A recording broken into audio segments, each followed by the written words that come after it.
Right, it's Thursday, which means the weekly figures are out showing how many hospital patients have COVID-19 across the South East. Mark, our health correspondent, is here with me now. So, Mark, free lateral flow tests ending tomorrow for many, but it does feel like the pandemic is far from over. No, and certainly not over in our hospitals, where sustained rising numbers are causing significant pressure. So let's have a look at some of those numbers. So remember, we've got 11 hospitals in our region. Tonight, there are 866 patients who've tested positive for COVID in those hospitals. Remember, some have gone in because of COVID, some have just tested positive on admission, with 11 in intensive care. Compare that to last week, and you see the numbers have stayed pretty much the same. That's good news in intensive care, but it's that sustained pressure on the wards that is causing a problem.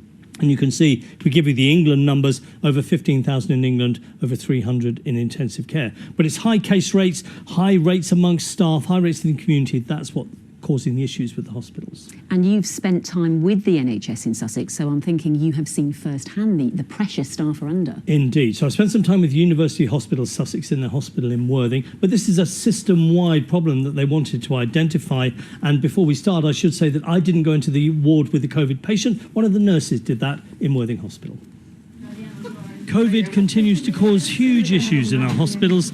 They are, of course, admitting patients because of COVID, but they're also having to isolate and treat hundreds of patients coming in for regular care, but who test positive either on admission or within a few days of admission. Patients like Julie. I came in with a broken, fractured knee and a fractured ankle. And I was quite happy accepting that because I've got to be on bed rest for 6 weeks. I've now caught COVID and I've got to be here for 10 days in isolation, not seeing anyone. And I'm a bit depressed, to be honest.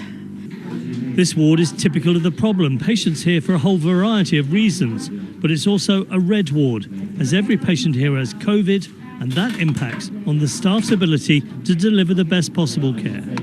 When there's more and more red patients coming in and you're having to segregate them from the green patients to minimise the risk to them, there's more staff having to be moved to cover those areas. So there's less and less nursing staff in each area, which makes a big struggle. It is an issue for us, and a lot of those patients are coming in with other health issues and they have got COVID, but that requires us to manage those patients to try and contain the COVID transmission. So that sometimes impacts on us losing some bed capacity within our hospital. And at a time when we're so busy, every single bed counts, if you like, Mark. So that's what our challenge is. But if that wasn't pressure enough, NHS staff are reporting increasing levels of violence and aggression towards them when patients and/or their families don't want to wear masks in clinical environments. Sometimes it's, I would say, just frustration that people are venting to staff, and sometimes it's been more than that, and people have been verbally abusive, swearing at staff, threatening staff, and unfortunately we have had a small number of occasions where we've had to call our security colleagues and we've had to ask people to leave.